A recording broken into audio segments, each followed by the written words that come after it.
I have a toddler myself, and I get it. Life with toddlers can be messy, unorganized, stressful. You feel like there's a tornado behind you, messing up everything that you just cleaned. And you don't want to do another toddler activity that creates more mess for you and more headache. So, I've put together 8 of my favorite activities that don't make a big mess but still keep my toddler entertained and happy and don't take a ton of materials or time to set up. So let's get started. Hi, I'm Tori. Welcome back to my channel. I'm mom of a little toddler boy who is, yes, very, very messy. He loves to make a mess everywhere he goes. He loves to dump the buckets of toys. He'd color on the walls if I let him. That's just part of being a toddler. It's part of the stage that he's in, but that does not mean that it does not drive me crazy sometimes. And while messy activities definitely have their place, toddlers need the sensory input that comes from messy things. I don't always have the energy to do messy activities, and I know that you probably don't either. So today I wanted to put together a guide of 8 activities that we've done that are mess free or at least minimal mess, minimal cleanup, that are still a lot of fun and are still teaching my toddler something without creating a whole lot of headache for me. So let's dive in. Okay, the first one you might have heard of before, but it's such a hit in my house that I couldn't help but put it on the list, is painting in a gallon-sized bag. So there's lots of ways to do this. You can get a piece of paper, put the paint on it, and then slip it into the gallon-sized bag.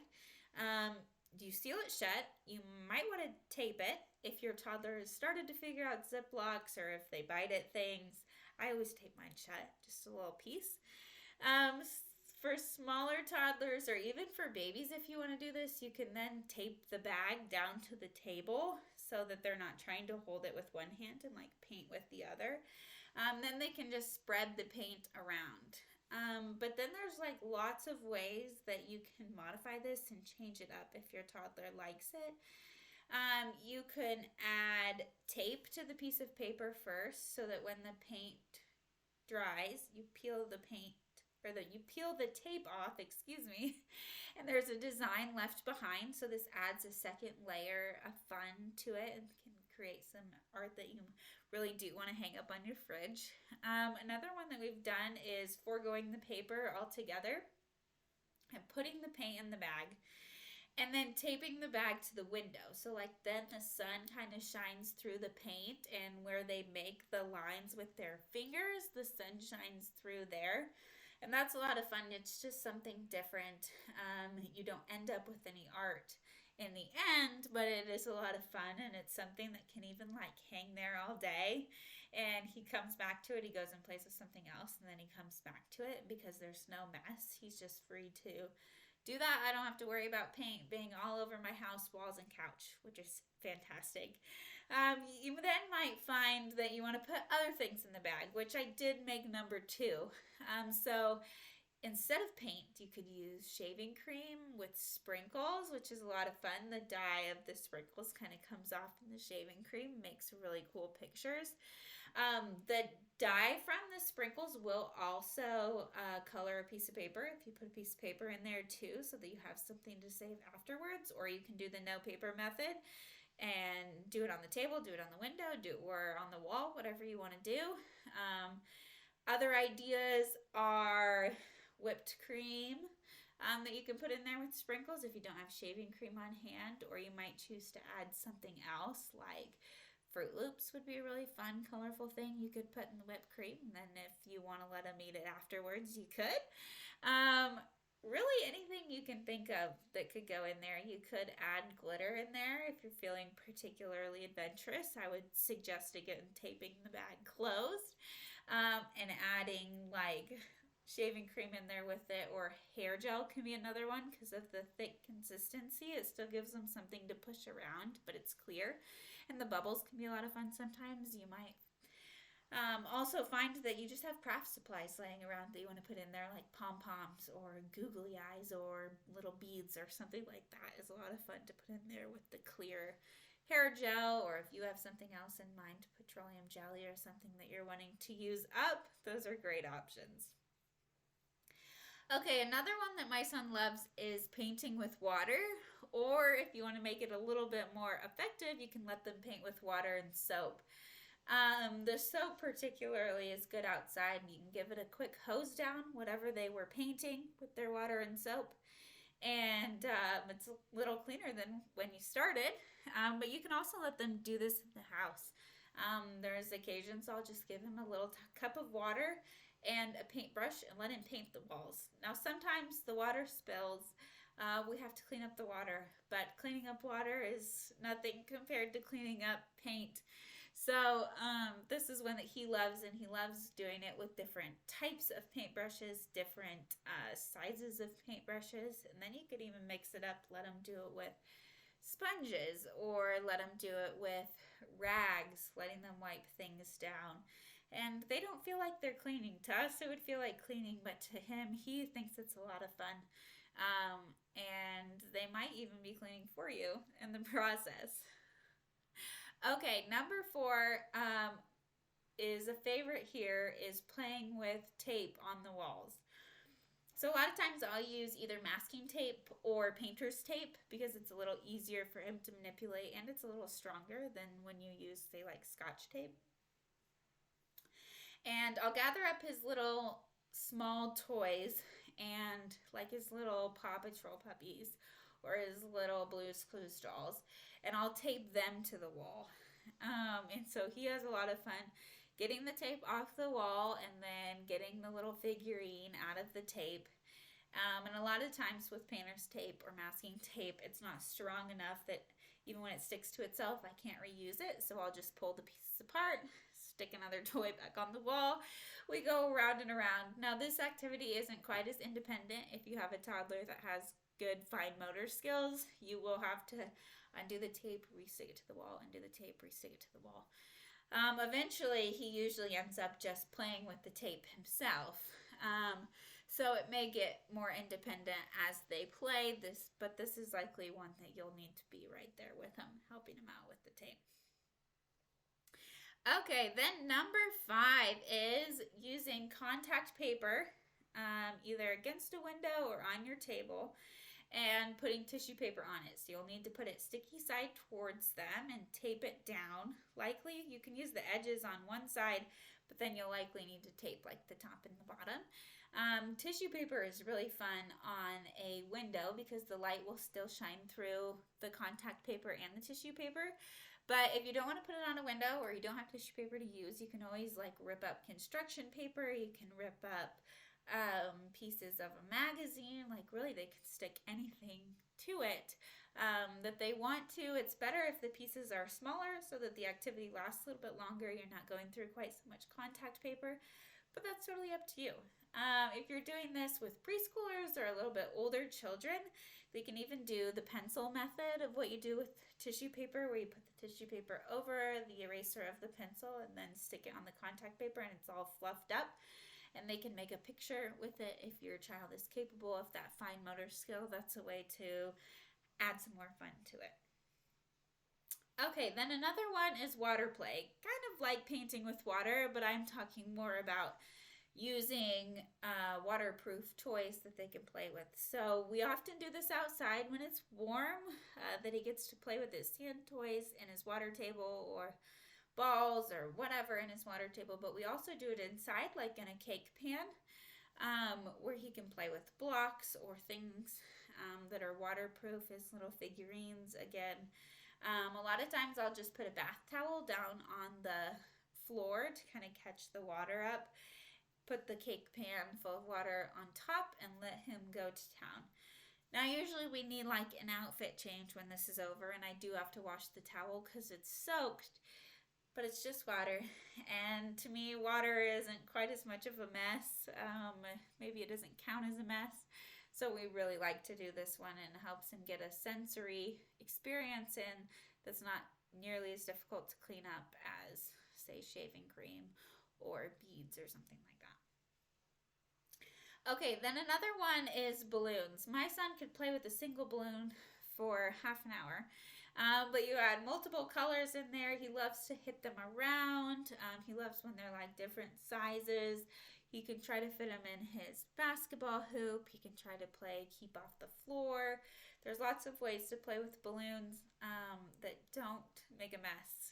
So, excuse me, you'll still want to supervise your child. You never want them to like pop the balloon and then eat it.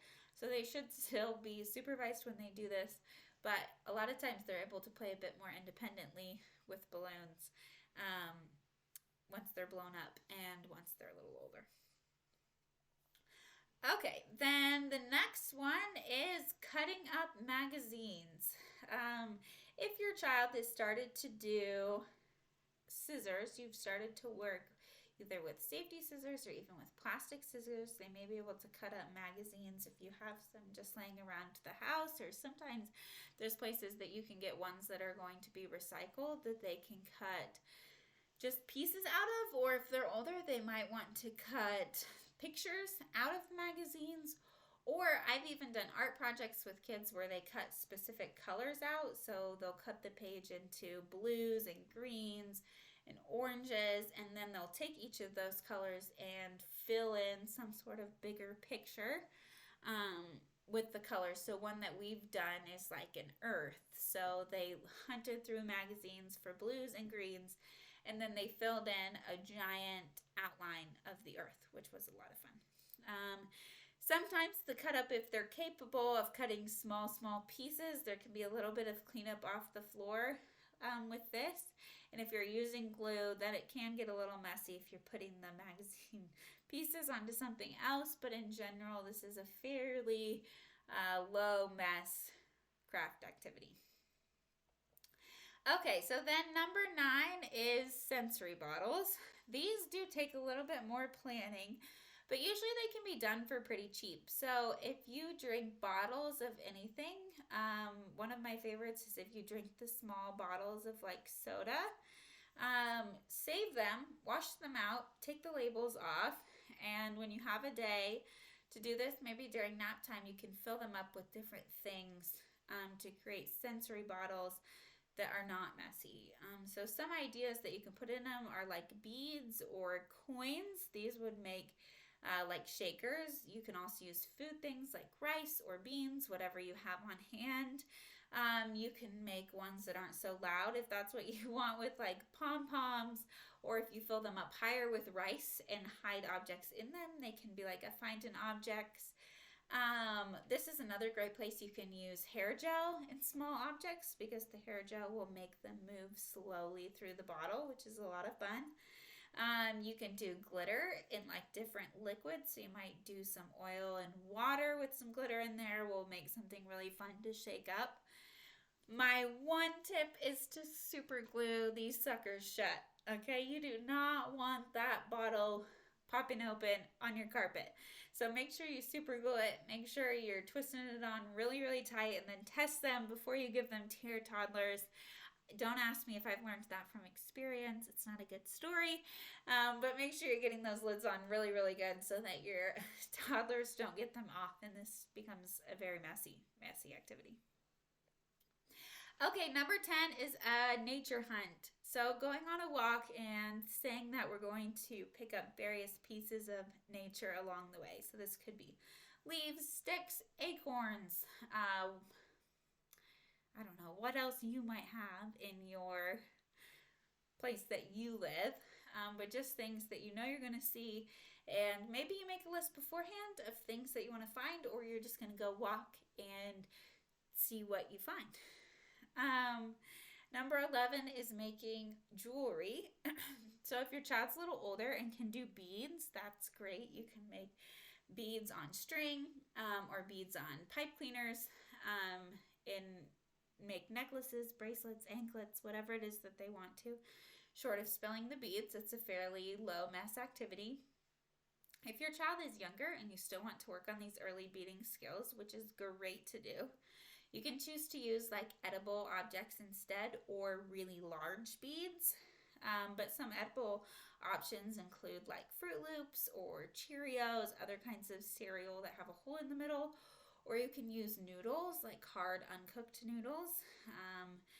There's really big ones if your child is first starting out, or you can use smaller like penne noodles if they're starting to master the uh, the skills that it takes to bead, and you want to give them a little bit more of a challenge.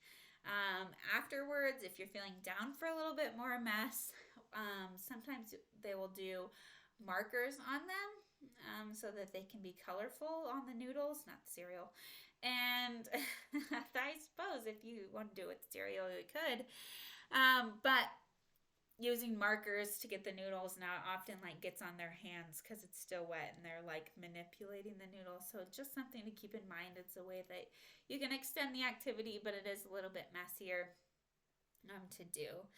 Another idea for adapting this for younger toddlers is to let them string onto a pipe cleaner instead of stringing onto string. The stiffness of the pipe cleaner really helps them get the beads on, but it can still be bent to make a necklace or a bracelet, which is just a great support if they're still learning those early beading skills. Another option is to use a straw, so to put a piece of string through a straw, and then you pull the straw out when they're all done so that the beads are on the string, but they're actually beading onto the straw, if that makes sense. This way they can still feel like they're older siblings if that's what they're doing, but just provides a little bit of extra support if they're still learning. Okay, number 12 is stickers, another favorite in our house. So a skill that we're still working on. Sometimes it's hard for toddlers to understand how to get the sticky part down on the paper. So if they're younger, they might need your help with this, but it is something that's low mess. If you have them available in the house, there's lots of ways that you can use them. You can choose to put them on plain paper, on coloring sheets, on something different like aluminum foil. And then after your child's done with the stickers, they can color the paper or whatever medium you chose. So there's a way to make this activity really last. And finally, my last no mess, low mess activity is decorating a cardboard box. If you're like me, you probably have too many Amazon packages in your house. The boxes are piling up, and it's something that isn't going to create any waste if you're already going to recycle them. So allowing your child to color them with crayons or markers is a lot of fun. They may choose to decorate it in a more detailed fashion if they're a little bit older, so they might want to make it look like a car, look like a princess house if it's really big. If they're a little bit older and are able to maybe even glue pieces of cut out construction paper or something on it, or they may just choose to color it. This is a great thing if your toddler is little and you can set them in the box with crayons, then the crayons don't roll away from them or anything, and they're able to just sit in there and color to their little heart's content, and it's contained. They're not coloring on something they shouldn't be if they're inside the box. It's something I've loved to do with my son in a way that's not quite as messy as sitting him down at the table with markers. Okay, that's the end of my list. I hope I've sparked some ideas for you. You've thought of something that you can do with your toddlers or your preschoolers that is not quite so messy, that won't be quite so much headache for you. I hope that it's helped.